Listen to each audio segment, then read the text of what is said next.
This is a true crime podcast. It contains adult themes and content and may not be suitable for all listeners.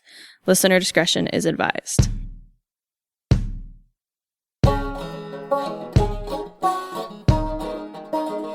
He said, "You know what this is?" I said, "Yeah, it's a razor blade." He said, "I got you at my mercy, don't you?" And here, they were guards and I was a convict. And that's the way it was. You knew where you were. He says, "I wish you would just learn to behave like ladies." And he said, "If you draw any blood, I'll kill every man in there."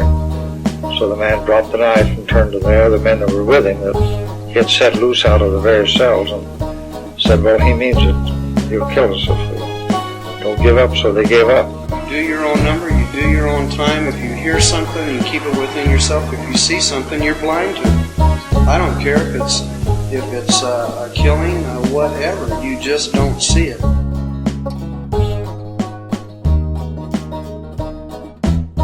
Welcome, ladies and gentlemen, to Behind Great Walls, a podcast about the men and women that served at the old Idaho State Penitentiary.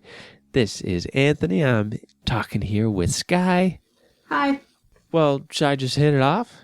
Go for it. Today, I am talking about Mr. George Hamilton. That name might be familiar to anybody who's come to the old pen to visit.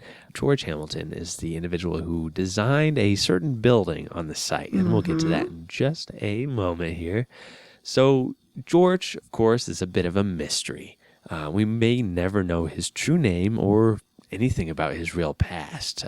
On his intake paper, he listed his age 28 years old in 1895, so I believe he was born around 1867, or could be 68.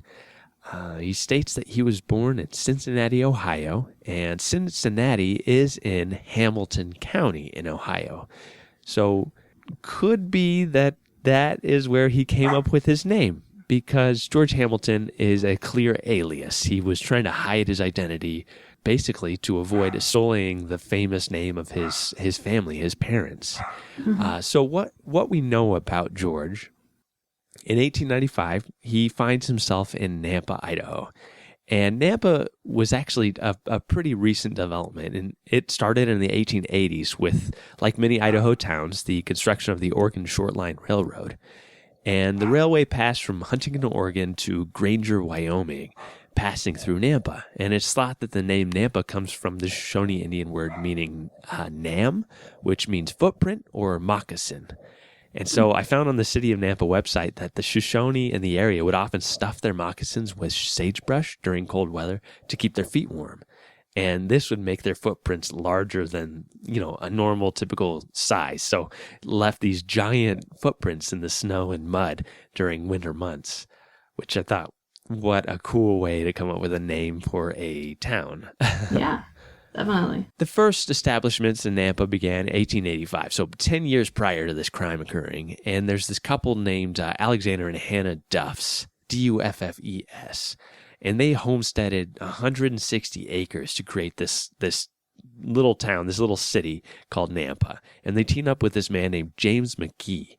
And McGee and the Duffs in 1886 formed the Nampa Land and Improvement Company, and they plotted out the land for all these people to come and move in. And since it's a good hub for railroads, people flock to this place. And the Duffs, they were actually a really religious couple, so they refused to sell land to anybody who was planning on building a saloon or any sort of business of ill repute. The nickname for Nampa early on was New Jerusalem. Ironically, within 2 years, though, 3 of the 28 businesses that developed in Nampa became saloons. And more ironically still, 21 years later, the home where the Duffs lived, that was moved, and in its place, there was a brewery that was built. And the town developed further with the creation of canals through the area, and it's got a long history of growth and development. On February 6th, 1895, George Hamilton and Edward Smith find themselves in this fairly developed town drinking. And one of them comes up with the idea to rob this shepherd, the sheep herder named George Cluley. And they end up robbing him of $47, which in 1895, I did some inflation counting, $47 was about $1,400 today. Oof, that's a lot. That's a lot of money. Yeah. Yeah. And I tried to find out, like, what's the average income of a shepherd, just even in 2019. And I could not find anything about it.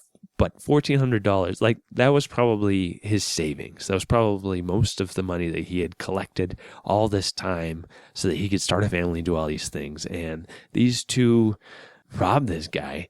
But I remember when I went to College of Idaho out in Caldwell, which is just a little bit west of Nampa, I remember there was a point when the town was shut down as this river of sheep marched through the campus.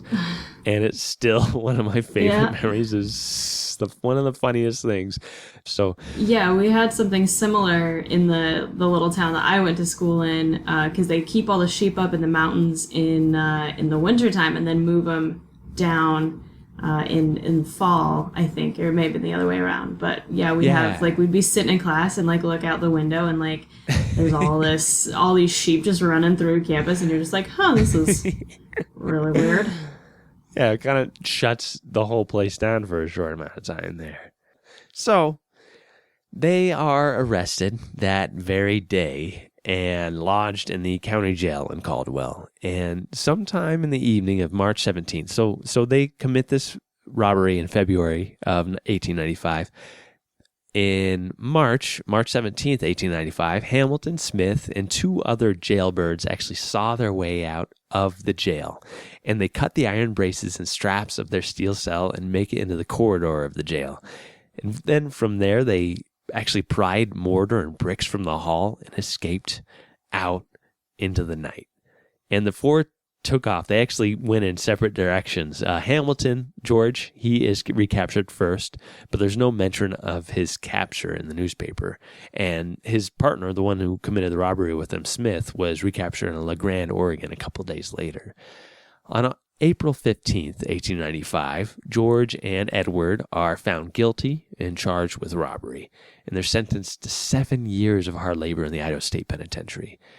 They both go in front of the judge. They reiterate their innocence to the charge, but the judge proclaims, these are his words, that in pronouncing this sentence, the benefit of every possible doubt had been given the men.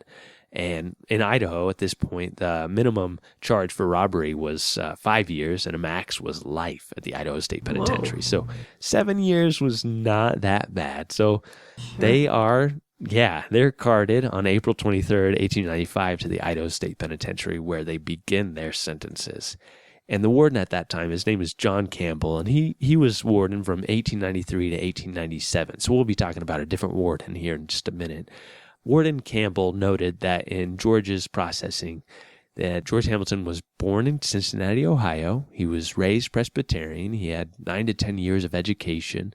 He was single, and his parents were both deceased. And he wrote that his father had died when he was 5 years old, and his mother had died at 21 years old.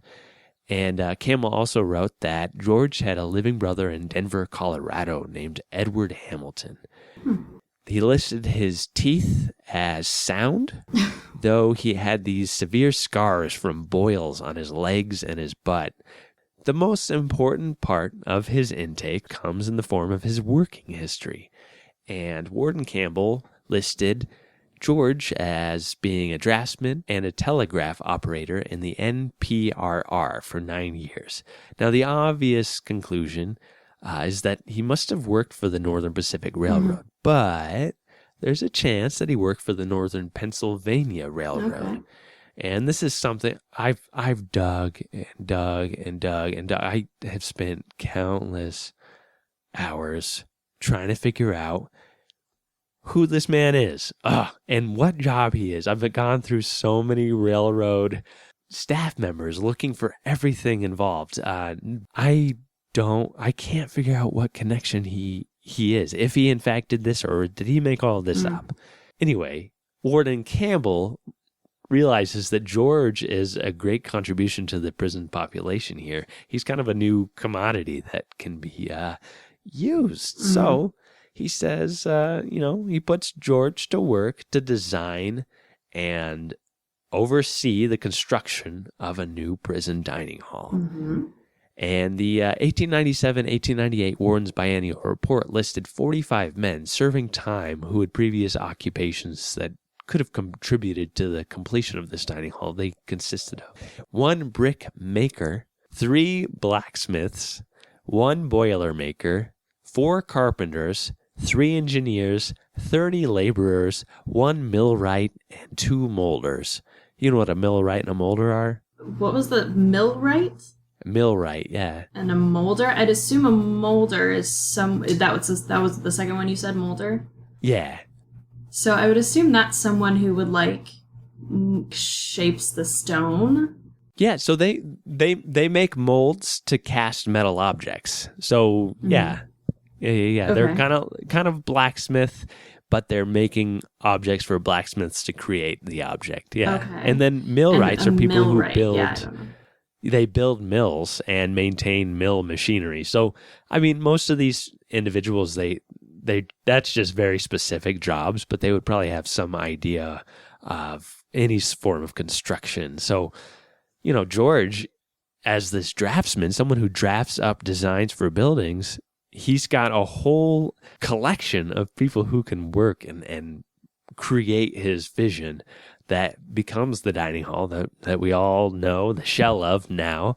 On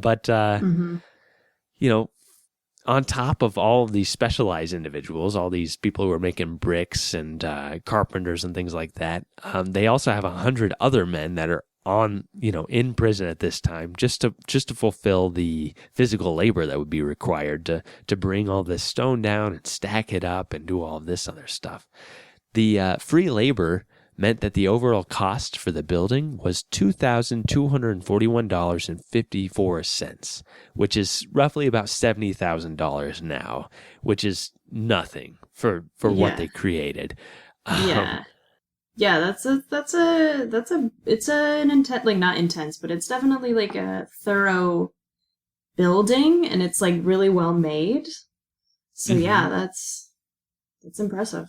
Yeah, the fact that it's still standing despite being burned down, like the shell of it, it was just constructed so soundly that it still stands. That's a testament to like his draftsmanship. It's really, really cool. The October 1898 Idaho Statesman, when it was completed, described it as one of the best and most useful of the buildings constructed at the penitentiary. And at this point in the prison's history, there was actually a sign above the front door at the old pen that said 25-cent admission.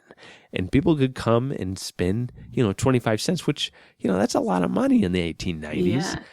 Man, that's so interesting. Like basically paying like $40 to go in and so it was just to see like the building and see how the inmates were living. Was that the point of it? Another way to capitalize on Americans' need of voyeurism to just make a little bit extra money. Is that the dark tourism? Yeah. I think there was an aspect of that people were interested in what's going behind these giant gray walls. That what's going on back there, and people were willing to pay 25 cents. I mean, it's kind of similar to the dark tourism industry that we still see today, where people are going to these horrible, horrible places with terrible histories, and they're spending top dollars to be guided through places where, they could be killed walking through some of the places that they visit. But it's Have you seen that show on Sorry, this is a sidebar. Have you seen that show on Netflix? I think it's called Dark Tourism or something like that. Oh my God, I love that show. Such an interesting show. It's so good. I don't think have I talked to you about this, where we had a graduate student come into the old pen and just interview each of the staff members, just kind of talking about what we do and how we contribute it to history and why are we a site. And then one of the last questions was like, how do you feel about being a dark tourist destination? And it was the first time in the times that I worked there that I realized, oh my gosh, Yeah, I work in the dark tourism industry, and Yeah. I don't know how I hadn't thought about it, but because we humanize these individuals so much that we aren't just focusing on the horrible stories, that we really want to know about what brought Idahoans to prison, and what's the real story behind them. But we do have all these executions, all these things. It just really put me in place for a minute. It kind of bummed me out for a couple of days, honestly. No, that's fair. I mean, because I thought about that too. I remember like when I first started interning, quote unquote, and like volunteering there, I was always so freaked out by it. But then once I started working there full time, I just remember just like all of a sudden, like your idea shifts and you just see it so much more of a historical site than you do as a dark tourism site. Right. But I mean, the fact that we every month have a paranormal group come in, like there is a dark tourism side to it. I think it's definitely lesser than some of the things that he profiles on that show. But yeah, definitely there's two ways to see the site. And I think either way is valid. Right. Yeah, absolutely. Back to George Hamilton and the dining hall. So he actually designed it as this 2-story building with a potential of a 3rd story. And he designed the building with a basement, a ground floor, and this potential layer for a 3rd tier, which is something that is crazy hard to believe now once you see the building now. But the fact that he was looking ahead for that creation just like adds to the fact that he was a pretty decent designer. Yeah, for sure. 1,230 yards of material were excavated for the basement, and plumbing was installed in each compartment down in the basement. There's 6 different compartments down there. The extra excavation around the side created what we call the moat, which allowed daylight into these 6 separate basement compartments, and it provided light for the inmates down there to work all day. And the compartments included a cellar, shoe shop, butcher shop, bakery, laundry, and prisoner's bathroom with an 8-foot by 15-foot plunge bath that allowed inmates to frolic in the water whenever they like, which is one of my favorite lines from the newspaper. Frolic in the water whenever they like. It just makes it sound like they're just going to the pool, gonna have a fun time. Spa. Yeah. Well, I can't go to Soda Springs, so I guess I'll go to the prison plunge bath instead. So yeah, right. It's their first real bathing facility in the institution, because prior to this, they had this wooden tub that they would fill up basically once a week, and multiple inmates would share the water.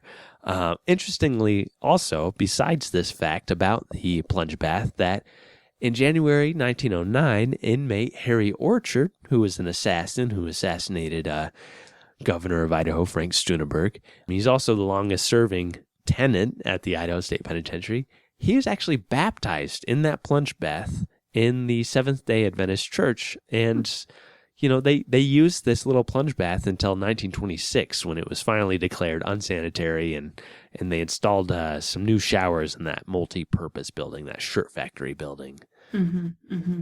So one of my things, I want to say this though, because it's like one of my favorite things that you ever said is you were, I don't know if I was following you on a tour, just happened to hear your tour, but you were talking about this plunge bath and how new and novel it was.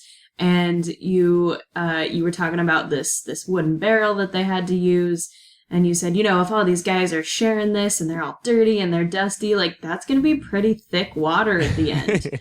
And I was just like, oh, I never thought about it that way, but it's true. And so like you can see why this like plunge bath, like the water it's warm because it's heated with geothermal energy. It's like fresh, like you don't have to share it with all of these like super, you can get new clean water, whenever you need to. And it's like, I imagine as going from a wooden barrel with thick, dirty water to this like brand new, I suppose maybe I would frolic in it. Like maybe the newspaper article is not wrong.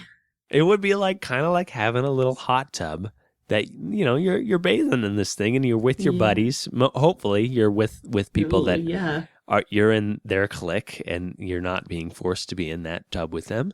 And before it was like literally all these guys are working up in the quarry all day, and then they're coming down to lukewarm water, in a horse trough, essentially, is what they were bathing in.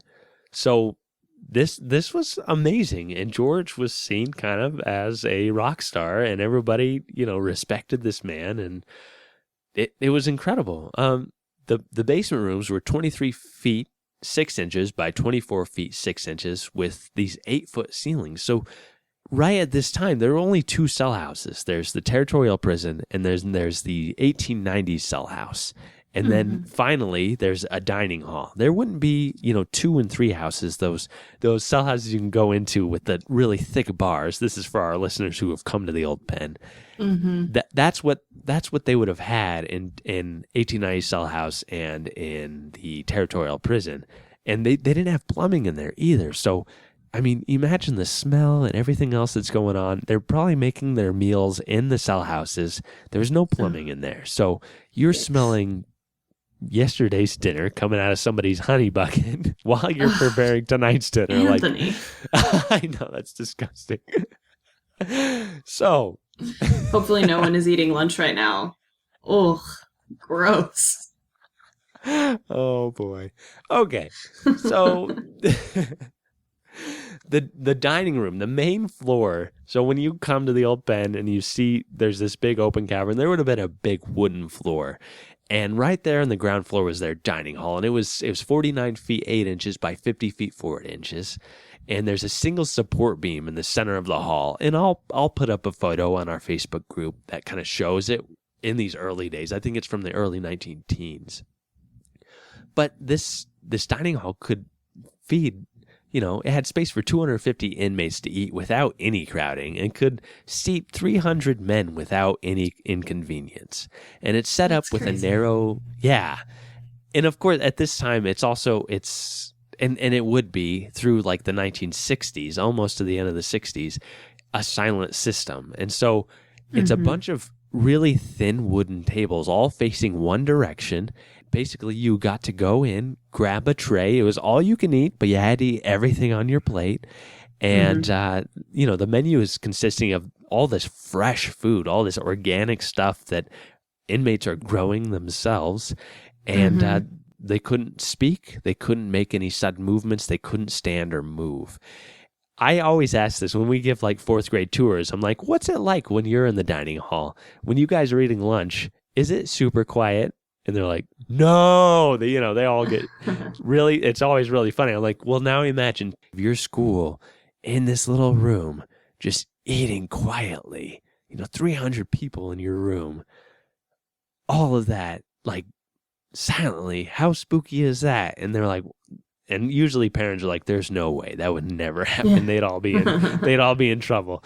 There would be a guard in what they called the nest, the bird's nest, and he was on a raised platform above everybody. And he had a shotgun and a tear gas canister just in case anything, happened. And we'll probably talk about the riots on some episode, just kind of focus on some of the earlier riots. And there was one food fight that turned a little bit dangerous, and that is one of the earliest times when they had to use one of their tear gas guns. Anyway, the potential for passing contraband and for inmate unrest in the dining hall was great, and a lot of the attacks happened right around mealtime, either in the dining hall or waiting to approach the steps that lead up to the dining hall. This is a set of rules that was issued in 1931, and it kind of reflects the early ones as well. Let's see. Number 1, upon entering the dining hall, prisoners will march in line and proceed directly to their respective places and take their seats quietly. Number 2, you will not be allowed to speak while eating, and strict silence shall be observed during the meal. Staring at visitors, talking and laughing, fooling or gazing about the room is strictly forbidden. Number 3, wasting food in any form will be punished. At the conclusion of your meal, place a knife, fork, and spoon on the right side of the plate and sit erect. When signal is given to rise, march out of your respective places in line in a prompt, quiet, and orderly manner. Any prisoner carrying off anything from the dining hall will be punished. And number 4, in passing to and from the dining room, you must walk erect with your eyes to the front. So it was very strictly regimented. And it's hard to imagine 320 human beings following these rules. Yeah. Most of the prison's history, that is the entire prison population. Yeah. And even at its highest, that's half. Like, that's so many people. It really is just, I guess, again, it's kind of one of those things where you say it and you're just like, oh, whatever, because you say it over and over and over and over every time you give the tour. But I guess just sitting here and really thinking about the feat that is, like, I go to class and we can't even have a 3-hour, like, discussion without, like someone has to talk. Sitting in silence for, like, 30 seconds is, like, it drives people crazy. And so it's really interesting. And there's only 30 of us in there. You know what I mean? Like, actually not even that. Anyway, it's, just the logistics of that is pretty crazy. I just actually left from dinner at a restaurant, and there's no way. Like, how absurd would that be to eat a meal without being able to communicate with somebody? And that's every single day for, 5 years that George Hamilton has, or 7 years that he's sentenced. He has to expect that. And, all the other inmates that serve there. Have you ever just, like, been on, like, a bad date, or, like, just had something awkward where you are eating, and eating in silence is honestly one of the most awkward things. Like, even if you like each other, there's you're eating a little bit, and if it's quiet, like, you're just like, man, someone has got to say something. This is weird. I wonder why. Psychology is so interesting. But anyway. This changes in the late 60s. They decided to take these really long, narrow tables out and put these little square tables and round tables so that the inmates could actually chat and communicate, and they got rid of that rule that everybody had to be silent. So kind of updated it a little bit.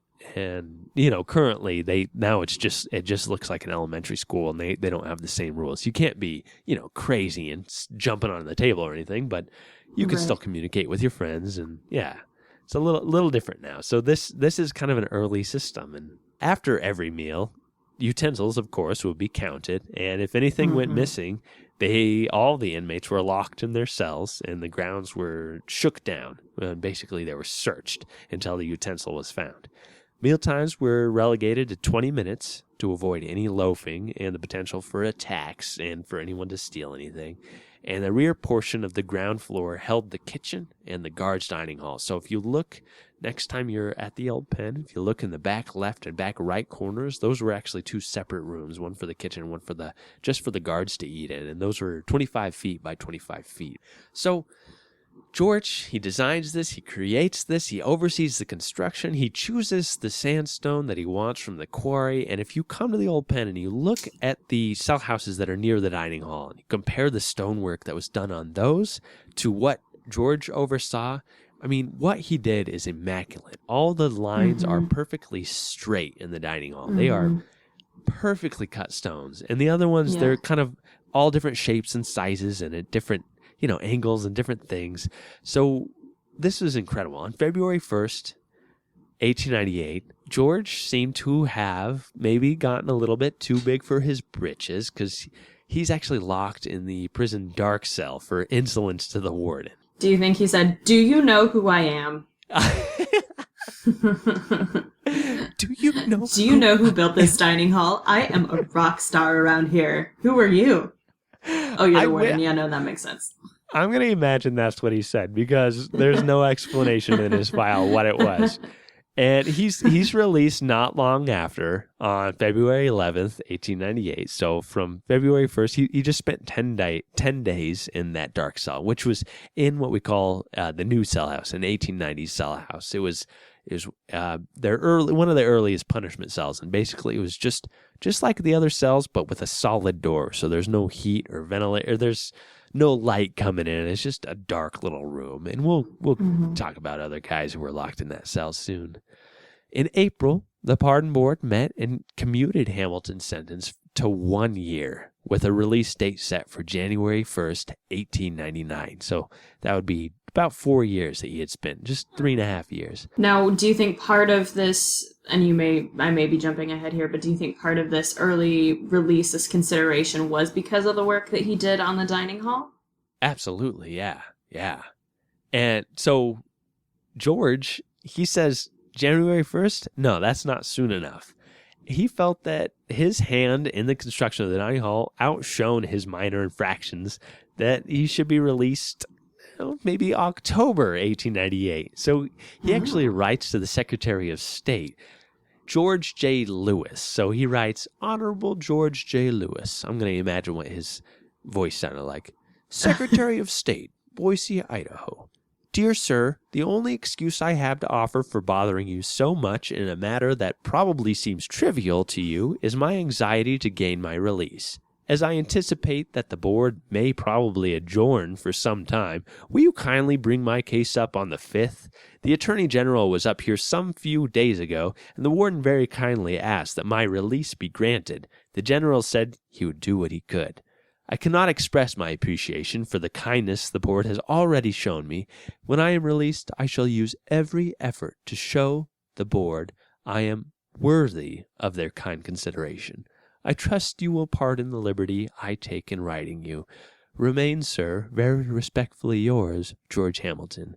And 2 weeks later, actually after he sends this, on October 16th, 1897, George is given a conditional pardon from the Idaho State Penitentiary. Yeah, I feel like that letter was like just evidence that he had to have like at some point said like, do you know who I am? Like it like he just seems a little full of himself, I feel like, where he's just like he feels like he has the right to to write this letter and to get off early. I think that there's a little bit of an ego involved with this guy, or maybe that's my interpretation.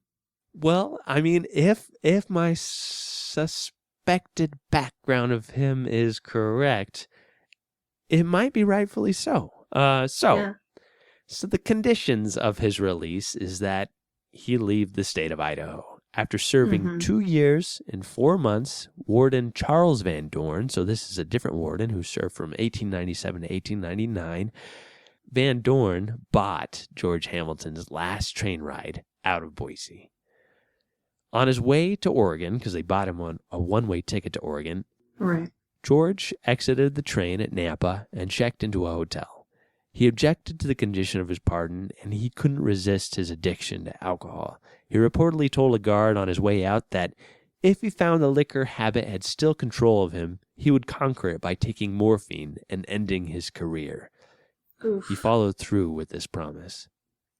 He got to Nampa, he bought a bottle of liquor, and feeling the pressure of not wanting to leave Idaho and returning to his old vice, he became determined to end his life before committing any more crimes. He bought morphine and overdosed. And the Idaho Statesman wrote on October 18th, 1898, this is the headline, "Took his own life. George Hamilton commits suicide at Nampa, just out of pen. Seems to have been despondent over his inconquerable appetite for liquor. George Hamilton, who was pardoned from the penitentiary on Saturday last, committed suicide at Nampa on Sunday night, taking morphine. It seems he took the drug sometime during the Sunday night, being found dead in his room yesterday morning. It is said that Hamilton left a letter for Warden Van Dorn of the penitentiary in which he said that he had been ordered to leave the state but did not propose to do so. Mr. Van Dorn was summoned by telephone and went to Nampa. From all that can be learned, it seems that Hamilton greatly objected to the condition of his pardon under which he was obliged to leave the state. Further, it appears that when he got to Nampa, he indulged in some extent in drink.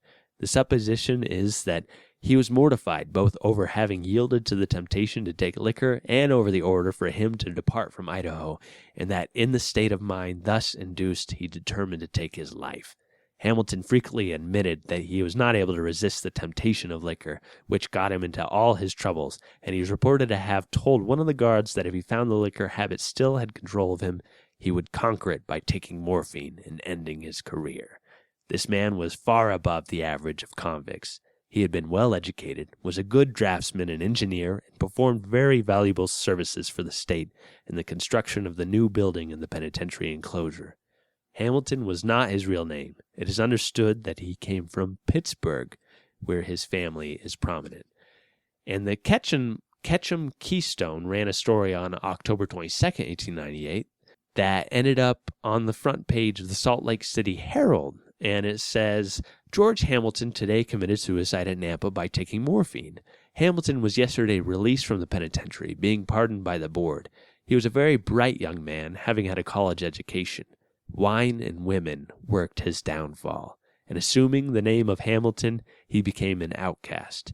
He held up a man while he was intoxicated and was sent to the penitentiary. His real name was said to be Richardson. He was a relative of the Drews, the actors, and his parents, who are well off, live in the East. They have believed for years that their son was dead. And we have yet to find an obituary or any other information about Hamilton's life and family, and there's no mention as to where he was buried after his death. The dining hall basically stands as a testament to his skill and his, apparent education in draftsmanship, but we really don't know more than that.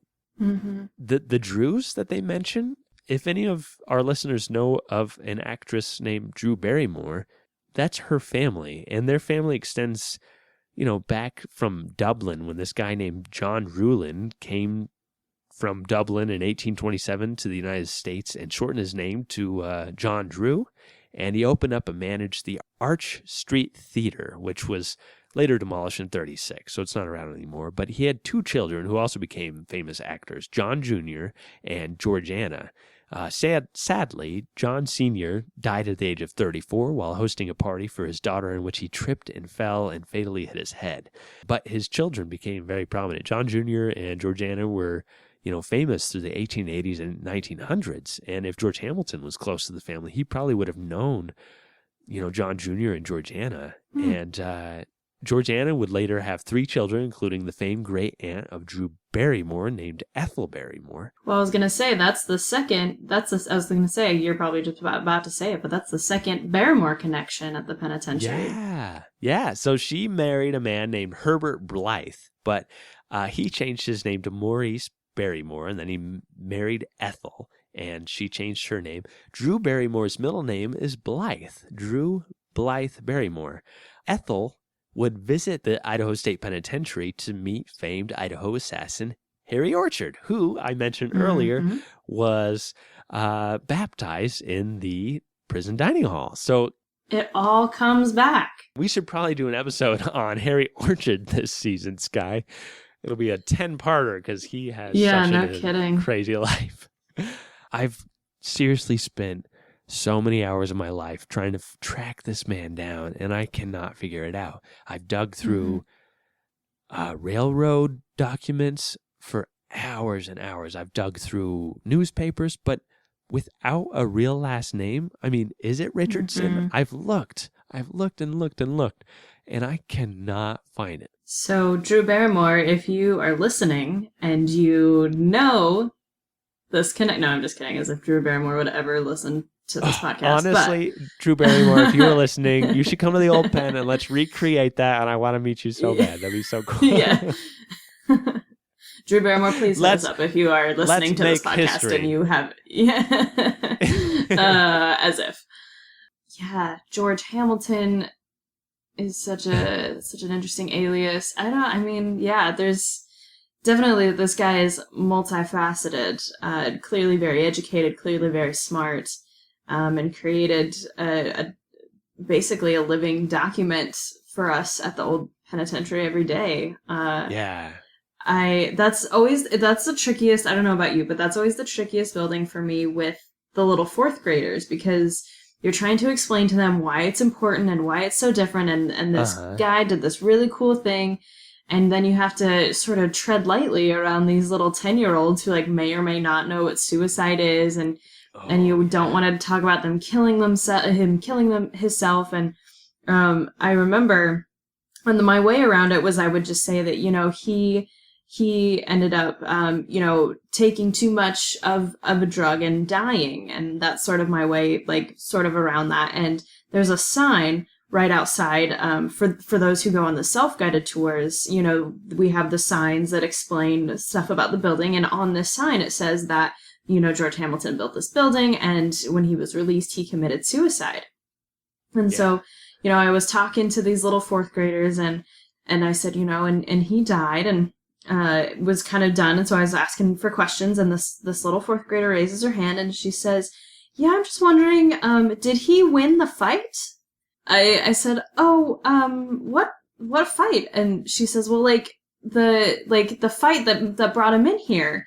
And his mom, or her mom, tried to be like, "Oh, I think she just doesn't know what, she sort of, we couldn't tell what she was trying to say." And she finally said, "Well, right here," and she points a sign, it says that he committed suicide.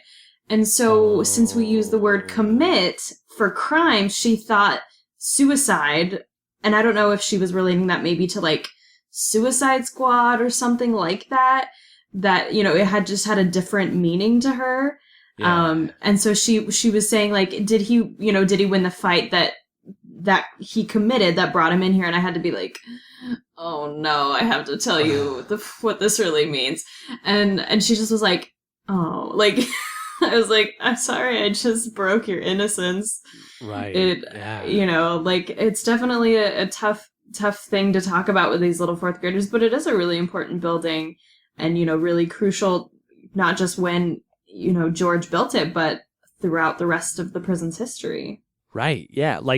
It was used for so many different purposes, as a meeting place, as a place to brew squawky down in the basement rooms, as, just a gathering ground. And they had meetings downstairs, those compartment rooms. As they built other buildings, they would use those different compartments for all kinds of different purposes. For the first Native American club, for their first early church before, the 1940s, when the territorial prisons turned into the chapel. And, unfortunately, in March 7th, 1973, it's burned to the ground. What we have left of it is just the shell. Oh, and just speaking about George Hamilton, I always, for the fourth graders, I relate that I just talk about drug addiction, and that, the United States, we incarcerate so many people for what has been deemed an illness, for addiction, for things that people can't control. And unfortunately, because they can't control it, they have to break laws in order to feed their addictions. And that's what, we fill our prisons with that. In the old pen, that's 1898. This guy was an alcoholic, and he could not keep it out of his system, and he couldn't help himself. And when he drank, he didn't think correctly. And that's part of the fun when you're doing it responsibly. But when you get out of control, like George was, it's easy to, let's rob this shepherd of his life savings, of his $47. And, look what happens to his life. And so I always bring that up to kids, that someday you're going to be tempted by drugs and alcohol, and it's going to be your choice entirely. And I just want this to be a story of somebody who was really well educated. You don't have to be someone who's in poverty. You can be somebody who's really well educated, and you can be well connected, but you have this addiction, and it causes you to end up in prison. So that's how I always relate it to fourth graders, that it doesn't matter. If just be responsible and think through all of your actions. And I feel like every person is affected by it, either themselves or with somebody in their family. And for sure, it's a human problem, and it's always been. And George is just a great example of that. Absolutely. Yeah. Sorry, well, I'll get off my soapbox here. That's the fun of having a public platform, right? Is that we get to get on soapboxes every once in a while, even when no one wants to hear it. No, I think that's definitely a good lesson, especially to teach to these young kids, these young impressionable kids. And so that's an excellent way to approach it, and excellent job with our favorite George Hamilton, as usual. Please like and follow our Facebook page, Old Idaho Penitentiary. From there, you can connect with us directly by joining the Behind Gray Walls podcast group, where you can find the mugshots of the inmates featured in today's episode, supplementary images of the penitentiary, and discussions between group members. We'd love to see you there. If you like the podcast, please consider making a donation. You can do that by going to store.history.idaho.gov/donation.aspx. Be sure to click the Behind Gray Walls podcast tab on the left side of the page. Any donation amount is appreciated and will go toward improving the quality of this podcast, enabling us to bring you the stories that we love and that we hope you love too.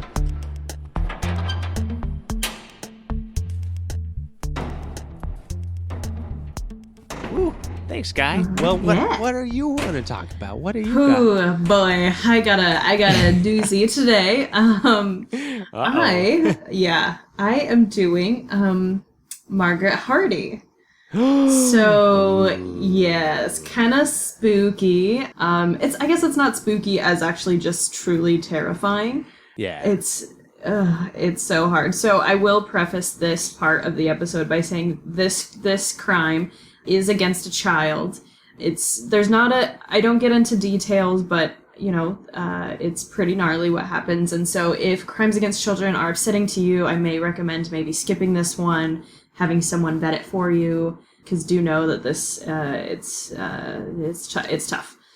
So it's terrible. My sources, before I get started, there are sources in her inmate file. I couldn't find the digital copy that I must have had at some point. I was able to access some of it through Ancestry, and then some of it I must have gotten while I was doing the biography that I had written, which I had written quite a while ago. There's a plethora of Idaho Daily Statesman articles, a plethora of Chronicling America, which is actually really difficult to get, but there was a page and a half of Margaret Hardy results, basically, when I searched it in Chronicling America. So that gives you an idea of the scope of this crime. Sort of Ancestry.com, that's a little iffy.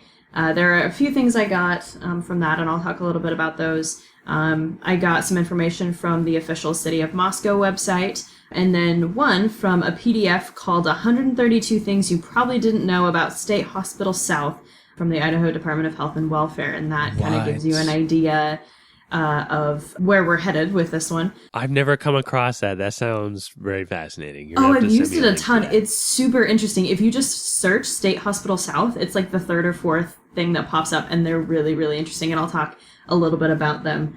Some of those facts, not all 132, but like 3. Okay. Well, we'll do our own personal conversation where you read off all 132. Right, that sounds so cool. all 32.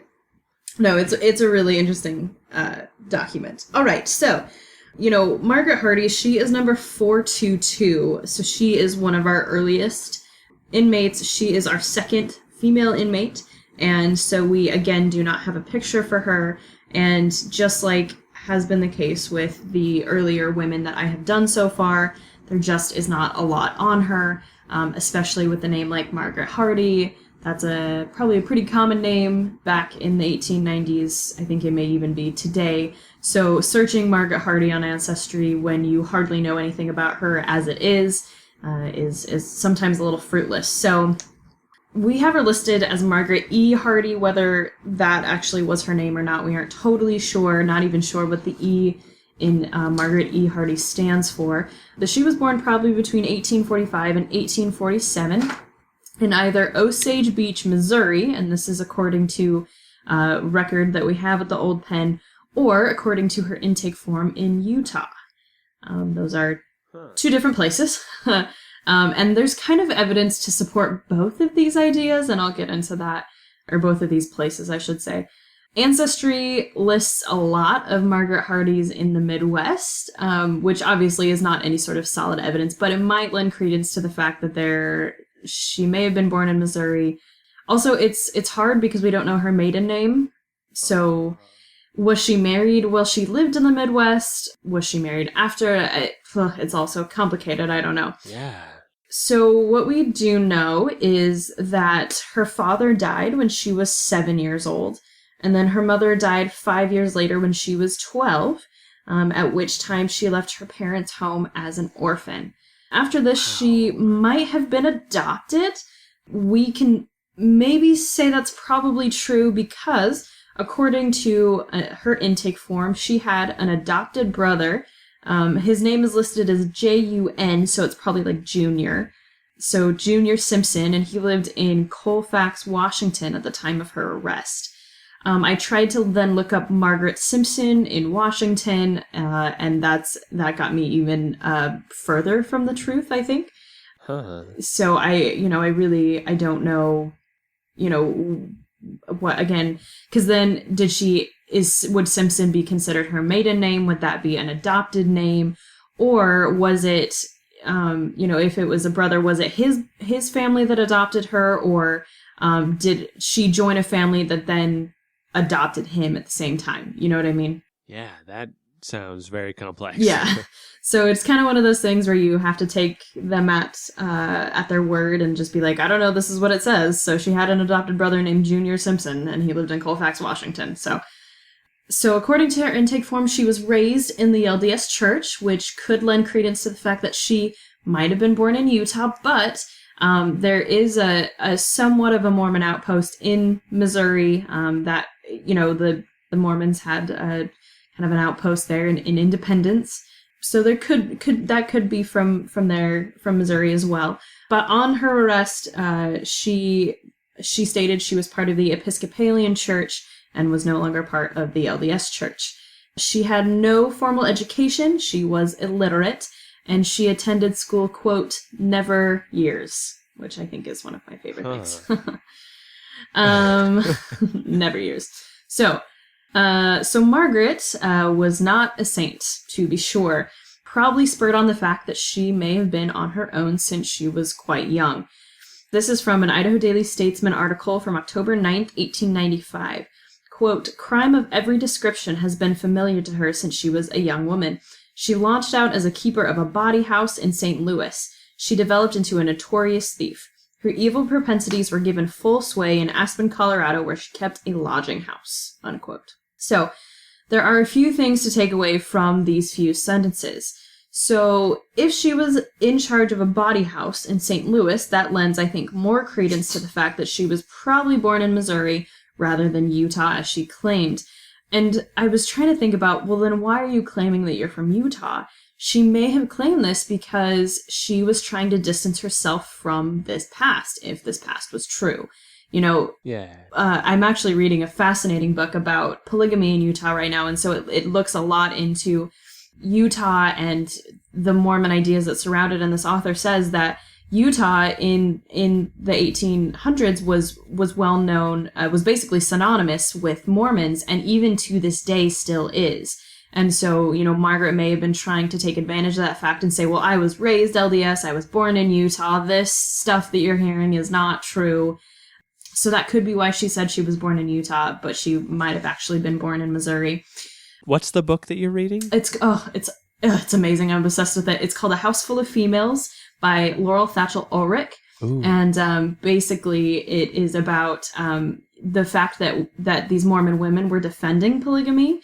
And, the question is, why are they doing that? This is a system that even people back then considered that incredibly oppressive to these women. And right. Laurel Thatchell Ulrich ultimately argues that this was basically an extension of women's political power in Utah.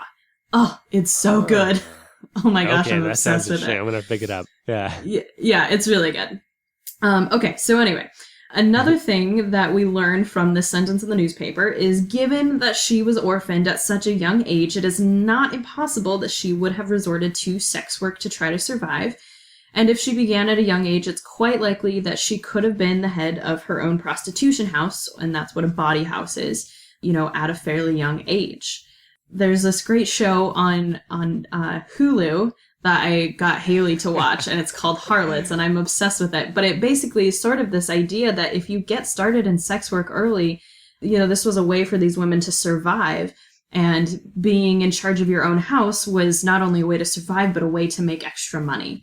And so, this is going to come into play here in a couple minutes. Like, kind of honestly, as I did research, I'd be like, oh, that thing is really confusing, but maybe this could be the reason for it. And then that evidence would then be strengthened with like another thing that I found. So it'll all make sense here in a sec. And then the last thing that we learned from that newspaper is that she moved west to Colorado, which then it's not too far of a stretch from Colorado into Idaho. So there are no specific dates on, those crimes of being the leader of a bawdy house and being a thief and moving to Colorado, but we do catch her whereabouts in 1893. There are two things we know about her whereabouts in 1893. The first is that she is married, and the second is that she owns land in Moscow, Idaho. Oh. So, the Idaho State Historical Society has attempted to reconstruct the 1890 state census because, as we have talked about before, the national census was destroyed in a large fire in the 1920s, and so they have started to go through and find documents basically between 1890 and 1900 and sort of trying to reconstruct where citizens were, the documents that their names were on.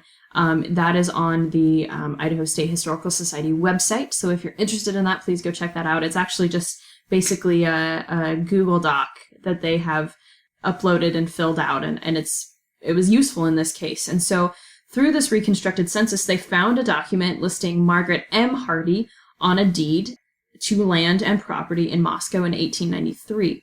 Now this is huge, because there is no other Hardy listed on this 1893 deed from Moscow, meaning her husband was not listed on this deed and she owned the property herself. So this goes back to the fact that if she had basically been in charge of her own prostitution house, her own, she would have had money to spare to buy land, which I think is incredible. And I'm not trying to be like, yeah, go Margaret Hardy, but that's, I feel like, practically unheard of in 1893.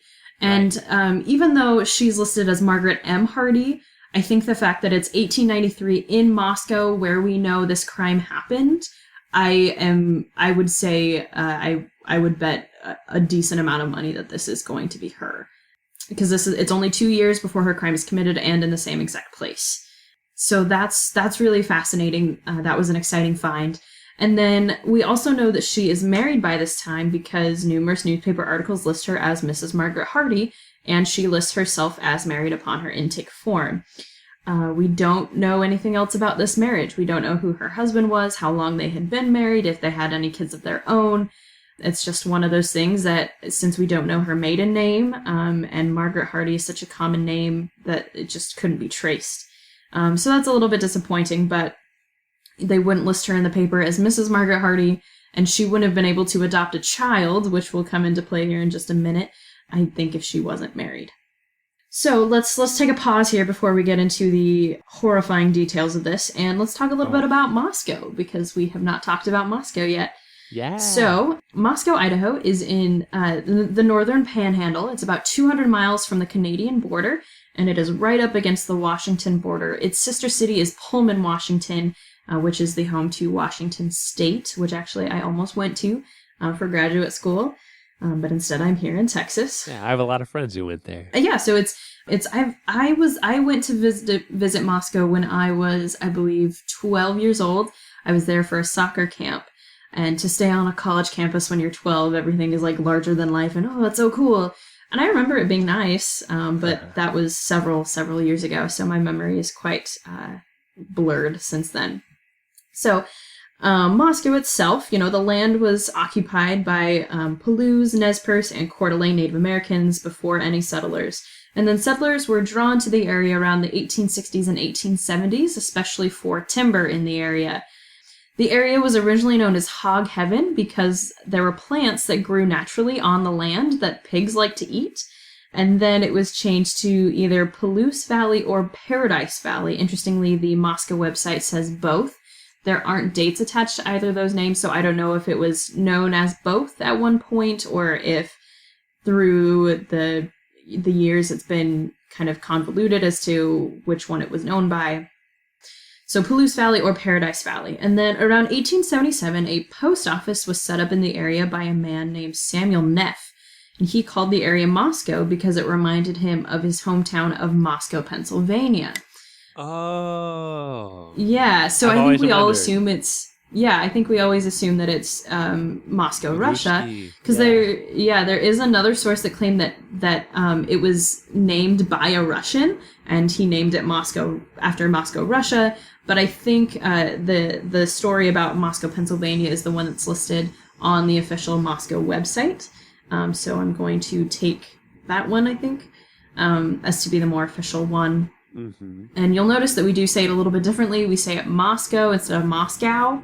Yeah. And I don't know if that's just an Idaho thing. If it was meant to be said differently, I'm not really sure. So yeah, it's actually named after a place in Pennsylvania, which actually is near Scranton, Pennsylvania, famed home of The Office. The theme song is just running through my head right now. Sorry. Right. So Moscow, Idaho grew with the arrival of the railroad, and then it was incorporated as a city in 1887. 2 years later, as I've sort of talked about before, Moscow was granted the state's land grant institution, the University of Idaho. And I have said before that Boise could have been the home of the university, but they chose to have the penitentiary instead. So the University of Idaho, home of the Vandals, is there. And so, like I said, it makes sense that their sister city is Pullman, which has Washington State. They're just right across the border from one another. So since then, Moscow has been known mostly for the university, but it actually has grown to be one of the best small-town art communities in the country. I think it was listed in the top 3 of art communities, with Santa Fe, New Mexico, and somewhere in North Carolina that all of a sudden I can't remember. But anyway, so it's just a little small town community. They host the Lionel Hampton International Jazz Festival every year, as well as a number of local other art festivals. So it's kind of an artsy, fun little place up there. The town itself is only about 7 square miles, and so it's still a small town, and was an especially small town in 1895 when Margaret Hardy was living there. So now we're going to get into the nitty-gritty details of her crime. So if you don't want to hear about some horrific crimes against a young girl, please fast forward a couple minutes, and hopefully you won't have to hear this. So at some point, Margaret and her husband adopted a young African-American girl named Henrietta. We don't know exactly the year or the circumstances behind this adoption, but this, to me, again, is another piece of evidence as to the fact that Margaret would have been married, because I don't think they would have given a young girl over to just a single woman. There was one newspaper that falsely reported that Margaret herself was black, but I think this was just simply incorrect reporting. I think they assumed because the young girl was black that Margaret herself was black, but since it was only reported in one newspaper, and honestly the fact that this case got covered so widely, I think goes much more to the fact that she is a white woman committing this crime on a black girl. I've never heard of that, of any speculation that she wasn't white. So that's interesting. That they would have to point that out in an article, Well, but that's the thing, is it only did it in this one article, and it never pointed out her color after that. And so I think, or not even after that, in any other newspaper. And if she were African American, I think they would have really made that point that she was African American. Yeah. And so I think the fact that her skin color, her skin tone is not mentioned in any other article besides this one, I think it just was bad reporting. But they absolutely mentioned the child's yes. Oh, every article says that she was, quote, colored. That was, the term for it. So the news breaks on February 13th, 1895, that Mrs. Margaret Hardy has been arrested for the murder of the 3-year-old child that she had adopted.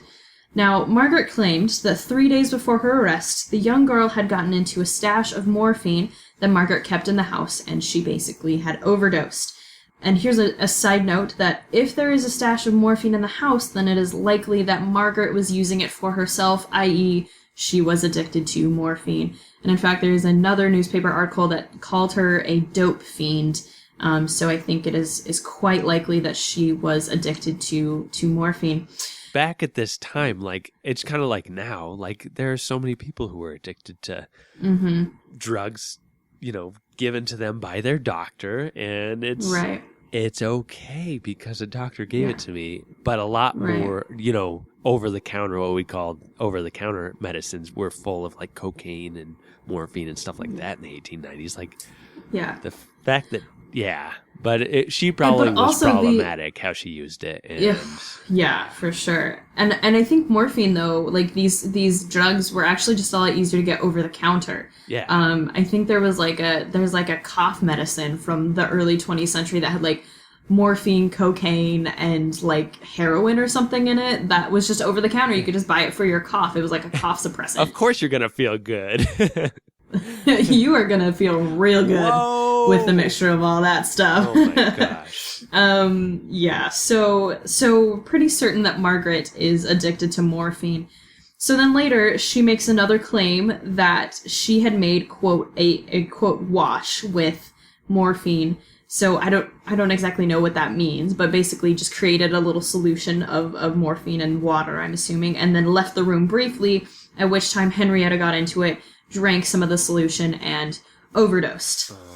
Now, the police, however, very much doubted Margaret's story, because though it seems clear that there was morphine in this girl's system, Henrietta's face, particularly her eyes, had been eaten away by carbolic acid.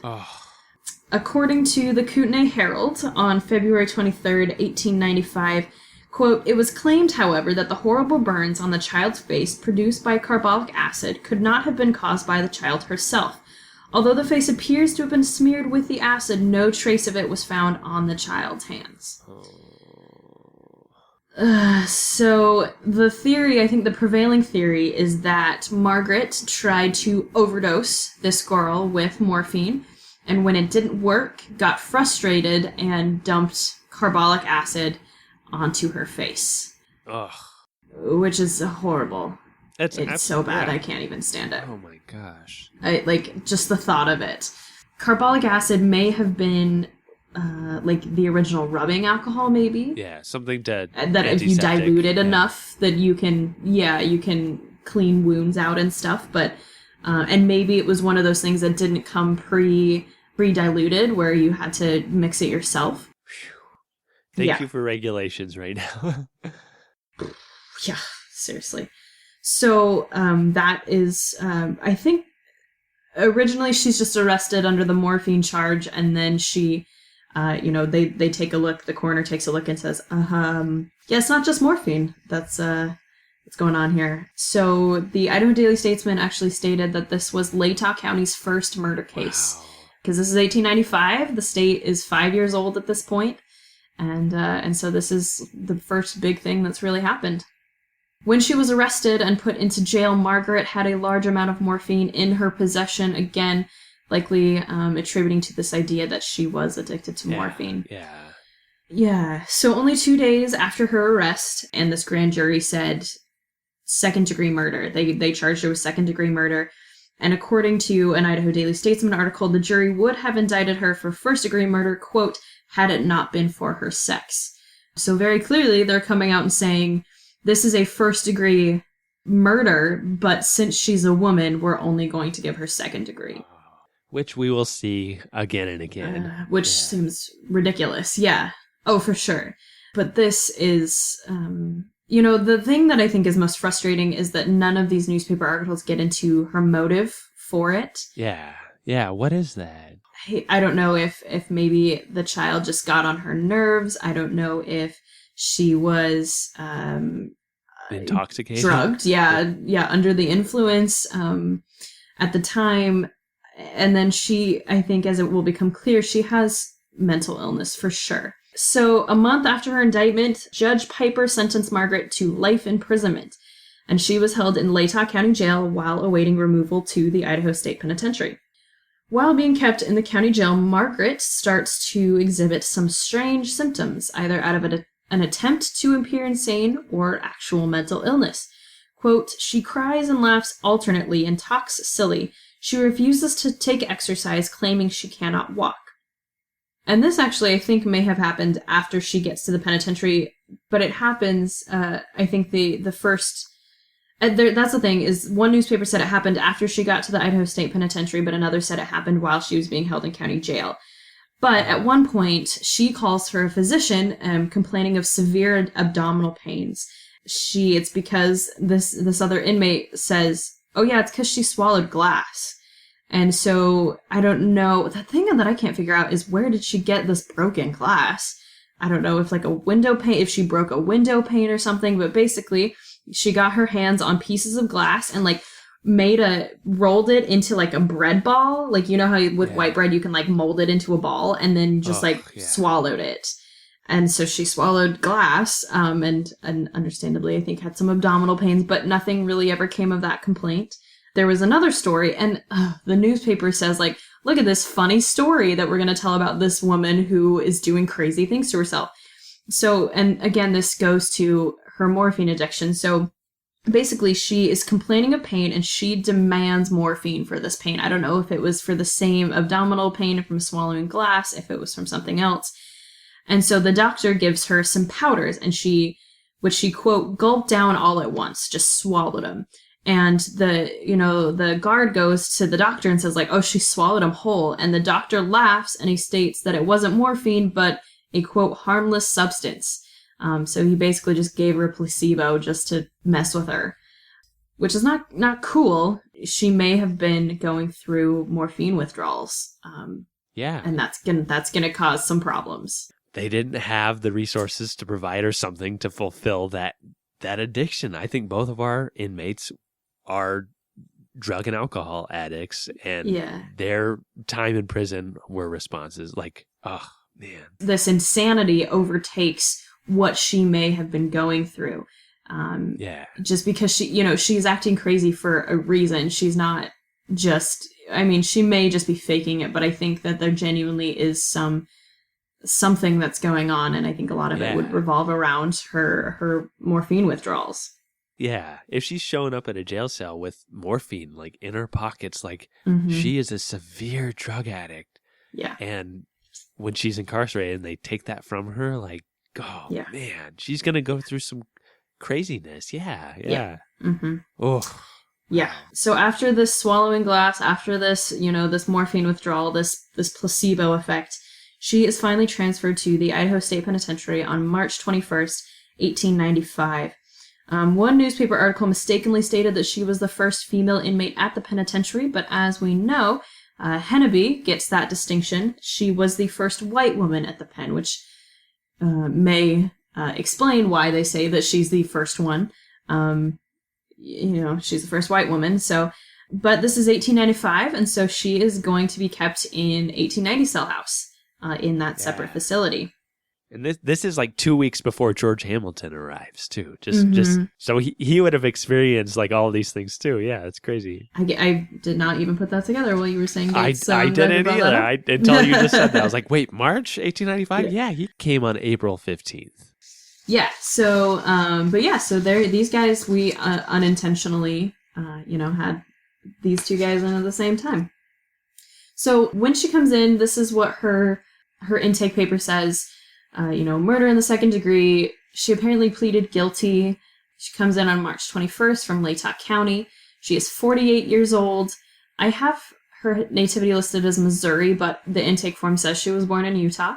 Her occupation was a housewife. She was 5'6", 180, which is actually, Anthony, this may only be useful for you, but that's basically my frame, but just like a little bit heavier. So she basically looked like me. She had a light complexion, which is another reason we know she was not African American, is she has a light complexion. Her hair is brown/gray, and her eye color is gray. Now, once Margaret Hardy is in the penitentiary, she is nothing but trouble, to quote a song from Stevie Nicks. So at first, authorities think that Margaret is faking insanity. But they actually quickly declare that she is actually insane. So here are some newspaper reports of what she's doing.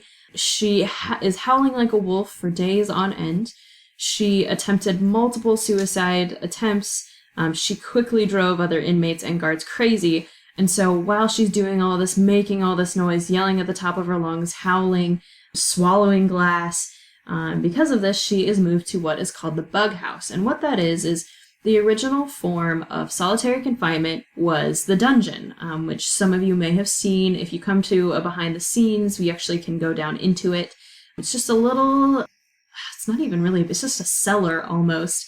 and they had 4x4x4 cells down in these cellars, in this cellar, and that's the original form. And eventually that understandably was called too inhumane, which is true.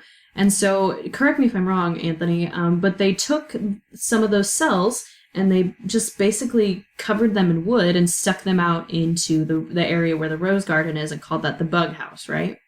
Yeah, from all my research, that's exactly right, yeah. Was it like two cells together that were covered in wood, or were each one of them separately covered in wood? Do you understand the question? Yeah, I do. I think they were Okay. side by side. Yeah, because Okay. I think I know where you're going with this next. Yeah. So, while she's in the bug house, she somehow sets fire to her bed.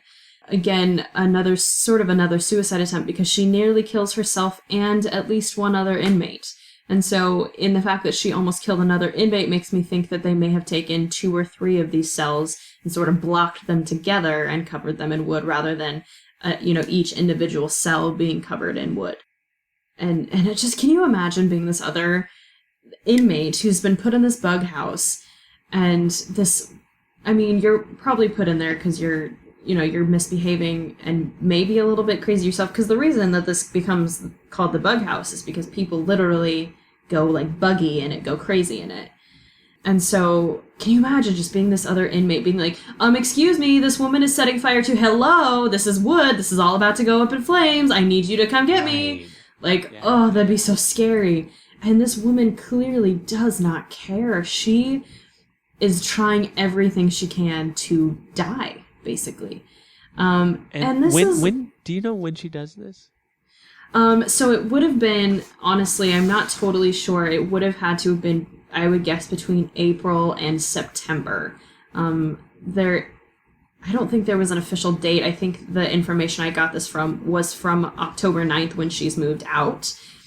So basically they just said they moved her out on this date. This is what she's been doing. I don't think there was an actual date to that particular instance. They tried to say that she's faking this, but I just wonder, it went on for so long, and you are literally, it's not like you're like sort of faking suicide attempts. You are literally setting fire to your bed. There's no way that theoretically you think you're going to get out of this alive, And so I do wonder that surely, especially the early months, would have been, I think, fueled by morphine withdrawals, but I do wonder if she truly had some sort of mental illness and was affected by it. Because after she sets fire to her bed in the bug house, the doctors and the warden and the officials come together and say, like, I think she's actually crazy. We cannot have her here anymore. And she is sent to the insane asylum, now known as the State Hospital South in Blackfoot, Idaho, on October 9th, 1895. So that is listed as her official release date from the prison is October 9th, 1895. So she was only kept in prison for 6 months and 18 days, but then she was sent to the asylum, where she was again known as an inmate. Here's a little bit of a history of the insane asylum / State Hospital South, and this is where that 132 things you didn't know about State Hospital South comes in. The Idaho Territory set aside $20,000 for the building of a territorial insane asylum at Blackfoot in 1883. And then it opened in July 1886 for 26 men and 10 women. Again, they were also called inmates, which gives you kind of an idea of what the original insane asylum was meant to do. They're not patients, they're inmates. The territory purchased land around the hospital to cultivate and to make the hospital a little bit more self-sufficient. In the late 1890s, the hospital produced so much that it actually supplied food to the territorial prison. Did you know that? I didn't know. I learned that. That's awesome. Yeah. Nice work, Skye. I know. That's kind of fun. And so this gives you, like, I think it was, like, not just did they purchase land, I think they purchased, like, 145 acres around the hospital. Yeah. I almost wanted to say prison, which is, you can do a lot. And so between 1895 and 1896, this is a list on this 132 things of, in this year, this is how much they produced. They produced 60,000 pounds of beets, 4,144 pounds of butter, 40,000 pounds of carrots, Wow. 400 dozen eggs, 125 tons of hay, 737 pounds of milk, 300 bushels of potatoes, and 876 bushels of wheat. Jeez. So they're not only self-sufficient, they are providing food for other territorial sites, including the prison. Yeah, that's a well-producing farm. Yeah, that's amazing. For sure. So in 1895, the hospital would have around 500 inmates. That includes Margaret herself. Straitjackets were used at the hospital until 1909, and I would bet that Margaret was one of the people who would have had to use those. Eventually, and I couldn't find an exact date on this list, but eventually the hospital becomes known as the State Hospital South rather than the Idaho State Insane Asylum. But the hospital is still open today. As of 2016, the hospital in its history had admitted nearly 29,000 patients. Wow. So it's a long-dated history for the State Hospital South, but what was called the Idaho State Insane Asylum when she was sent. So Margaret remained at the insane asylum for a year before a letter shows up in her file asking for a pardon from the penitentiary. And so that was in October 1896. This is the last record of Margaret Hardy that we have. We don't even know if she was granted a pardon, if she was declared sane, if she was kept insane. We don't know when she was released from the hospital, if she was at all. I suppose that all of that is all kind of up to our imagination. So Margaret Hardy will go down as one of the most infamous women who stayed at the Idaho State Penitentiary, and I might argue one of the most hated women in Idaho's history because of what she did. I mean, it's just absolutely horrifying. Yeah. So from the October 9th article from the Idaho Daily Statesman, it called her, quote, a black-hearted old hag. Wow. And that is Margaret Hardy, number 422. Wow. Our second female inmate. Oh my gosh. Well, good work, Skye. I've been really curious about Margaret, and I didn't know she was orphaned at such a young age. And yeah, I learned a lot about her today. I know. It's kind of interesting. Yeah. She's interesting, and I think there is a little bit of sympathy to be had with the morphine withdrawals, but also you do have to remember that she poured carbolic acid on a child's face. Right. Oh, yeah. Which is horrible. There are only, I'd say, maybe two other women I can think of whose crimes I consider on that same level of her horrificity. That's not a word, but horrendous. The horrific nature of how bad that crime was. And, we don't have more details than that, which I think is fine, because those details are bad enough. Right. But yeah, that's Margaret Hardy. Wow. Well, I don't know how we always do this, but we find two very relatable figures. Yeah. It's it's fun as usual to learn about these guys and to understand that they're not so different than us in 2019. Yeah. In the 21st century. Absolutely. 100 years later, there are people still going through their same stuff. All right. Well, do your own time. And do your own number. We'll see you all next week. If you enjoyed Behind Gray Walls, please rate, review, and subscribe so others can find our podcast. If you're interested in more Old Idaho Penitentiary information and to see mugshots of the inmates featured in this episode, follow the Old Idaho Penitentiary on Instagram and Facebook. If you want to learn more about the Idaho State Historical Society and its other sites, follow ID State Historical Society on Instagram or visit history.idaho.gov. If you have a question or comment for the hosts, please email us at behindgraywalls@gmail.com.